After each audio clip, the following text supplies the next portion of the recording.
I was humiliated at a family party for being single. Then I exposed who paid their bills for 8 years. At 31, you are still single and childless. You are a disappointment, my father said, mocking me. So I told him, at 56, and you are still depending on my money. Now that is a disappointment. By the way, from now on, I will not be paying your bills anymore.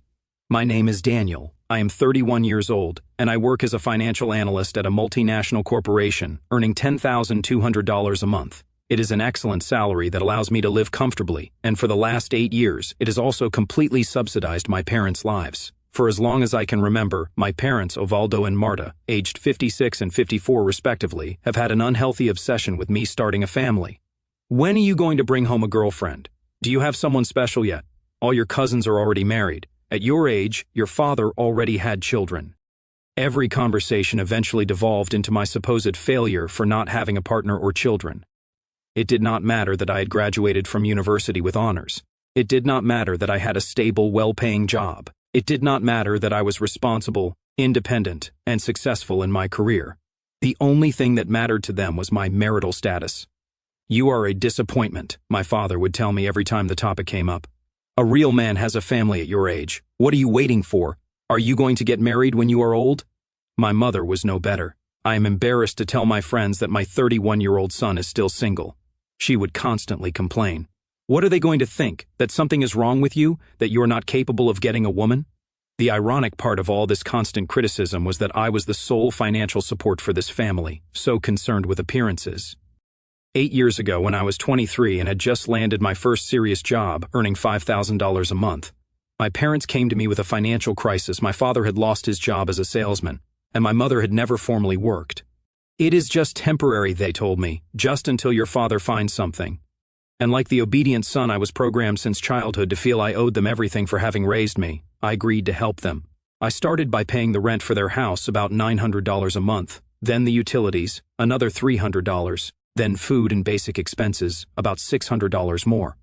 In total, I was giving them $1,800 out of my $3,500, leaving me with just $1,700 for myself. It is temporary, I kept telling myself, but the months turned into years. My father never found that stable job, or rather, he never really looked for one. Why work when your son paid for everything? Meanwhile, they continued to criticize me. Daniel, you are too thin. No woman will want you like that. Daniel, you work too much. That is why you do not have time to find a partner. Daniel, you are too picky. That is why you are still alone. Over the years, my salary increased. At 27, I was earning $6,500 a month. At 29, $8,500. Now, at 31, $10,200. And with each raise, my parents expected more from me. The rent went up to $1,200 when they moved into a bigger house, because they deserved it after years of sacrifice. The utilities increased to $400 and the monthly allowance to $800. In total, I was now giving them $2,400 a month. For 8 years, I had paid religiously. That was $28,800 a year.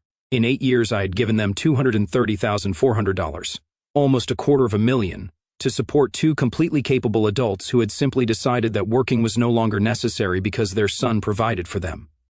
And my reward for this constant financial sacrifice was mockery about my personal life. The truth is, I was not single because I was incapable of finding a partner. I was single by choice. I had been in relationships, some of them serious, but none of them worked out. And honestly, I did not feel pressured to get married or have kids just because it was time. I enjoyed my independence, my freedom, my ability to do whatever I wanted without having to consult anyone. But to my parents, this was incomprehensible. To them, a man without a family was a failure, no matter what else he had achieved. 2 weeks ago was my cousin Valeria's birthday. She organized a large family gathering at her house, inviting aunts, uncles, cousins, grandparents, the whole extended family. I attended because Valeria and I had always gotten along well. I brought a generous gift and was in a good mood. The gathering was going well. Food, music, pleasant conversations. Valeria had decorated her house beautifully, and we were all enjoying ourselves until my father decided to pull his usual stunt. We were all gathered in the living room after dinner. My cousin Javier had announced that his wife was pregnant with their second child. Everyone applauded and congratulated the couple. It was a sweet family moment. Then my father, with that smile I knew all too well, The one that preceded a hurtful comment disguised as a joke decided to speak up. "How lovely, Javier," he said loudly so everyone could hear. "A second child. You are going to have a beautiful family, not like my son Daniel here." The conversation stopped. Everyone looked at me. I felt my stomach tighten. "Daniel," my father continued in a mocking tone. "At 31, still single and childless, you are a disappointment. Look at him sitting there, all alone with no one. At his age, I already had a son and was building a real family." Some people laughed uncomfortably, others looked at the floor. My mother smiled and added her own comment. "It is embarrassing. Honestly, all his cousins have families now, but not Daniel. Daniel is too busy being single." More laughter. "At 31, I am still single and childless. What a disappointment I must be to you." My father smiled, thinking I was agreeing with him. "But you know what is more disappointing?" I continued, my voice growing firmer. "At 56, you are still depending on your single, childless son's money to survive. Now that is a real disappointment." The silence that fell was absolute. My father's smile vanished. My mother turned pale. "For 8 years," I continued. "Now that I'd started, I could not stop. I have paid your rent, your utilities, your food, everything. $2,400 every single month. A total of over $230,000 in these 8 years. All while you worked exactly 0 days and criticized me for not having the life you wanted me to have." "Daniel, this is not..." my father began, but I cut him off. "No, let me finish," I said with a firmness I had never used with them before. "You have spent years telling me I am a disappointment, that a real man has a family, but a real man also works to support his family. A real man does not live like a parasite off his son's money while publicly humiliating him." My Aunt Rosa gasped. My cousin Javier was staring at me with wide eyes. The entire family was in absolute shock. "And Mom," I turned to her, "you are embarrassed to tell your friends your son is single. Do you also tell them that this single son completely supports you? Do you tell them you have not worked a single day in the last 8 years because your son pays for everything?" My mother started to cry. "It is not fair for you to say that in front of everyone." "Not fair," I repeated in disbelief. "But it was fair for you to humiliate me in front of everyone 2 minutes ago. It was fair for you to call me embarrassing, son."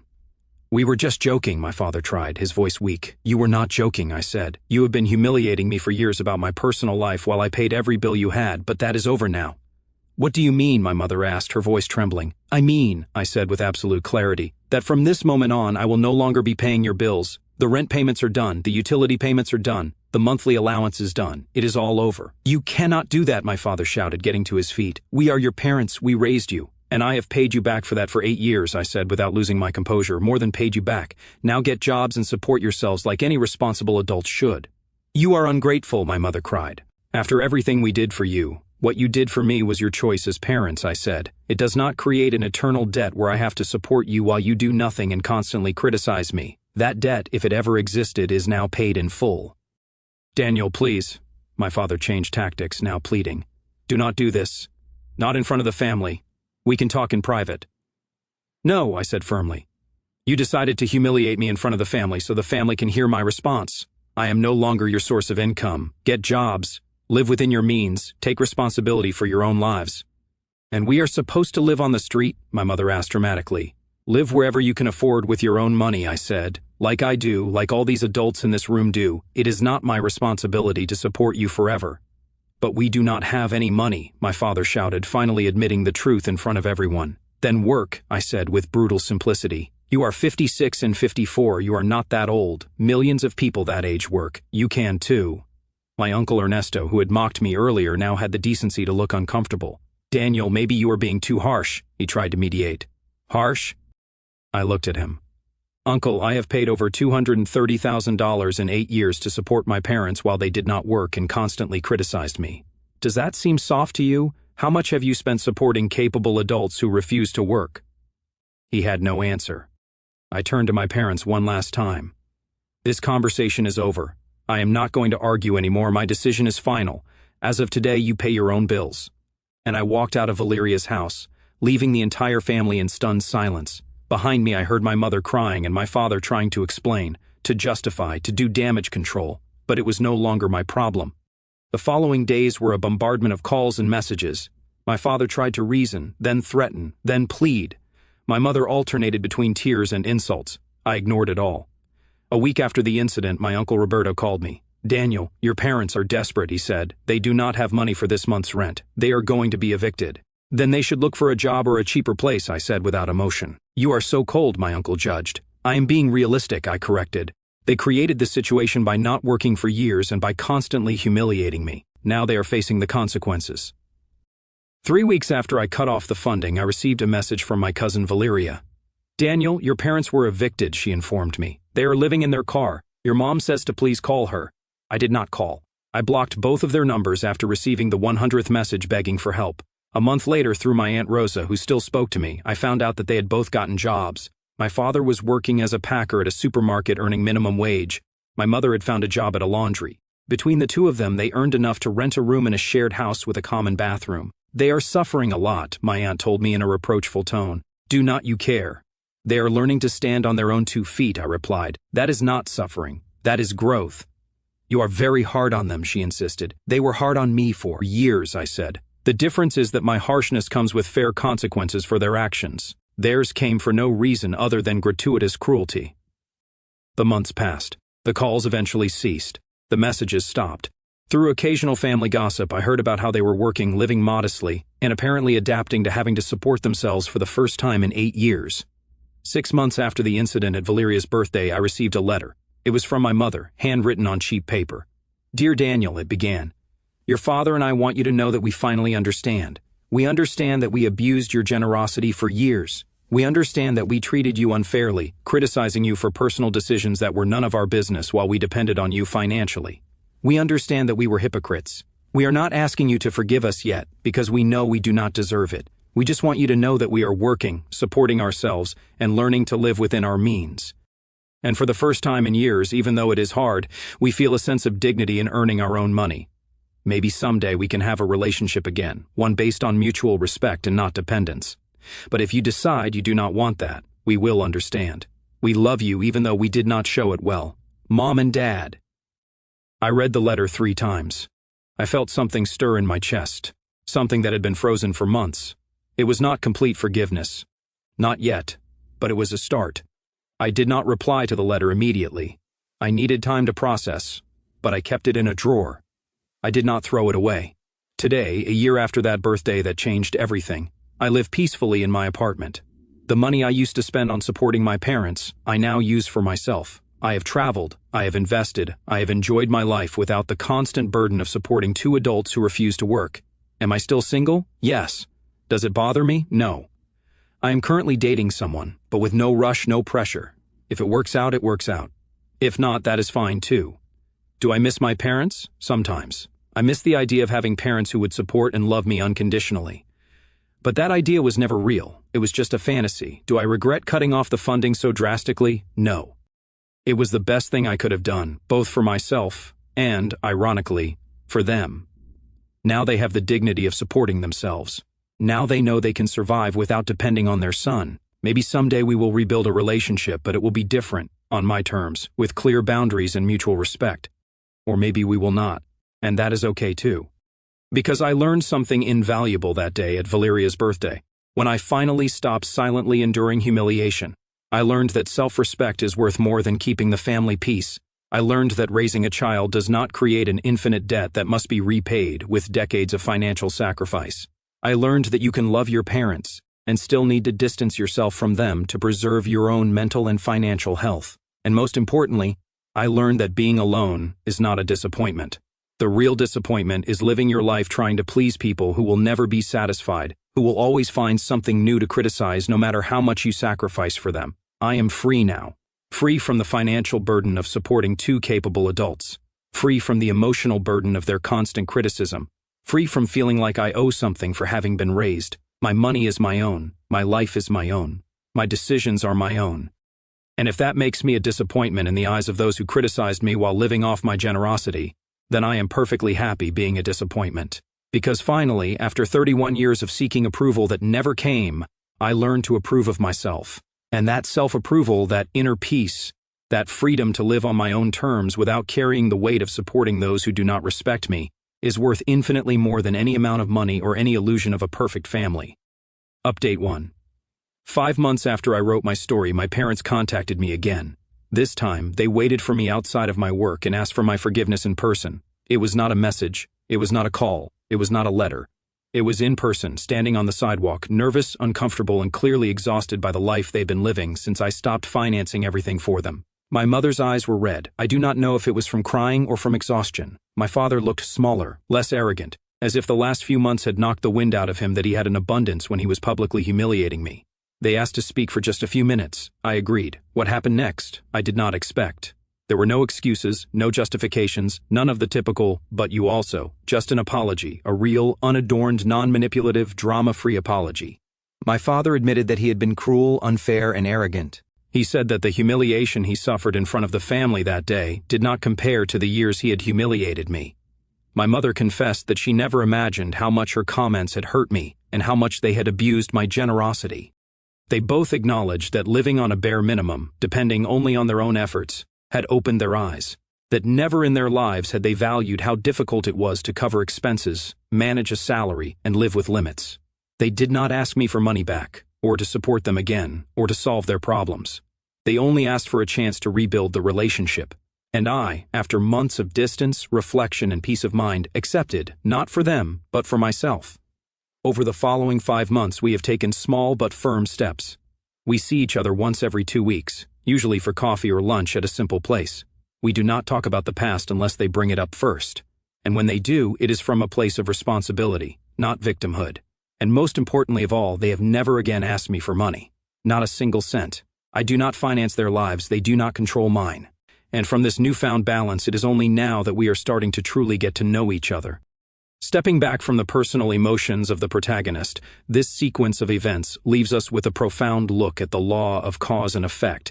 Every choice of endurance in the past eventually carries a price in the future, and every act of truth, no matter how uncomfortable, forces reality back into balance.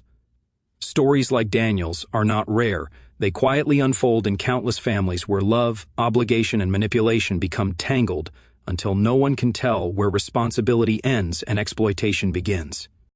In many cultures, family is treated as a sacred institution where loyalty must never be questioned. Phrases like blood is thicker than water, respect your parents, or keep the peace at all costs are repeated so often that they become invisible rules. But behind those noble ideas often lies an unwritten contract, an invisible expectation that one person will absorb the pressure for everyone else. In Daniel's case, that person became the financial and emotional sponge of the household. His parents' dependence did not happen overnight. It grew slowly, justified by temporary hardship, reinforced by comfort, and protected by silence. The real tragedy was not simply that two capable adults stopped taking responsibility for their lives. The deeper tragedy was that everyone around them allowed the illusion to continue. Families sometimes create these fragile ecosystems, where the peace of the group depends on one person quietly sacrificing themselves. When that person finally speaks up, they are accused of destroying harmony. But harmony built on silence is not harmony at all. It is simply a carefully maintained imbalance. Daniel's confrontation shattered that illusion in a single moment, exposing a truth the entire family had quietly witnessed for years. It was not cruelty that forced his parents to face reality. It was the removal of a safety net that had allowed irresponsibility to survive without consequences. And this is where I want to speak directly to you for a moment. Because many people listening to stories like this recognize themselves somewhere inside them. Maybe not in the same details, but in the feeling. The quiet pressure to be the responsible one, the understanding one, the one who keeps giving because someone else refuses to change. When you grow up hearing that love means sacrifice, it becomes very easy to confuse generosity with obligation.